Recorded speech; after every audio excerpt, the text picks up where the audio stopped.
তৃণমূলে যোগ দিচ্ছেন বিদ্রোহী কমরেড প্রতীকুর।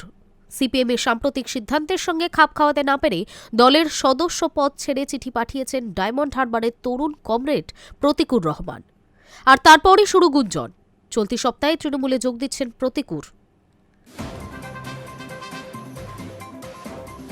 দলের সমস্ত পদ থেকে ইস্তফা দেওয়ার 24 ঘন্টার মধ্যেই তরুণ কমরেড প্রতীকুর রহমানকে নিয়ে চাঞ্চল্যকর তথ্য। গুরুত্বপূর্ণ বাঁকের মুখে তার রাজনৈতিক কেরিয়ার। তিনি সিপিএমের সঙ্গে সমস্ত সম্পর্ক ছেদ করে এবার ঘাসফুল শিবিরে যোগদান করতে চলেছেন।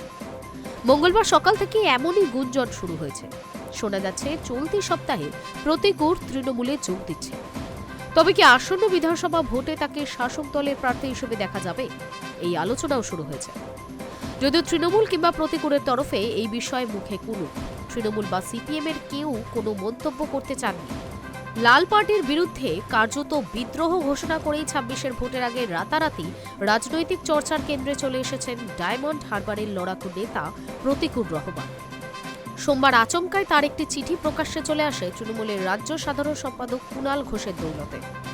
সোশ্যাল মিডিয়ার সেই চিঠিতে লেখা, দলের কিছু সিদ্ধান্তের সঙ্গে খাপ খাওয়াতে না পেরে মানসিক যন্ত্রণায় রয়েছেন প্রতীকুর। তা থেকে মুক্তি পেতে জেলা রাজ্য কমিটি সহ দলের প্রাথমিক সদস্য পদ ছাড়ার সিদ্ধান্ত নিয়েছেন। পার্টিকে বিষয়টি অবগত করলেন তিনি। আসন্ন ভোটে তৃণমূলের প্রার্থী হিসেবে প্রতীক উড়কে লড়তে দেখাও অস্বাভাবিক নয়। কানাঘুষো শোনা যাচ্ছে মগরাহাট পূর্ব অথবা পশ্চিম আসনে প্রার্থী হতে পারেন। মঙ্গলবার সকাল থেকেই ডায়মন্ড হারবারের তরুণ কমরেডকে নিয়ে নয়া জল্পনা শুরু হয়েছে। শোনা যায় তিনি নাকি তৃণমূলের সর্বভারতীয় সাধারণ সম্পাদক অভিষেক বন্দ্যোপাধ্যায়ের কার্যালয়ে যোগাযোগ করেছিলেন। তৃণমূলে যোগদানের সম্ভাবনা প্রবল, চলতি সপ্তাহেই তা হতে পারে। সেক্ষেত্রে আসন্ন ভোটে তৃণমূলের প্রার্থী হিসেবে প্রতীকুরকে লড়তে দেখাও অস্বাভাবিক নয়। কোন আসনে দাঁড়াবেন তিনি? শোনা যাচ্ছে মগরাহাট পূর্ব অথবা পশ্চিম আসনে প্রার্থী হতে পারেন এই দুই কেন্দ্রের বিধায়ক নবিতা সাহা ও গিয়াসউদ্দিন মোল্লা।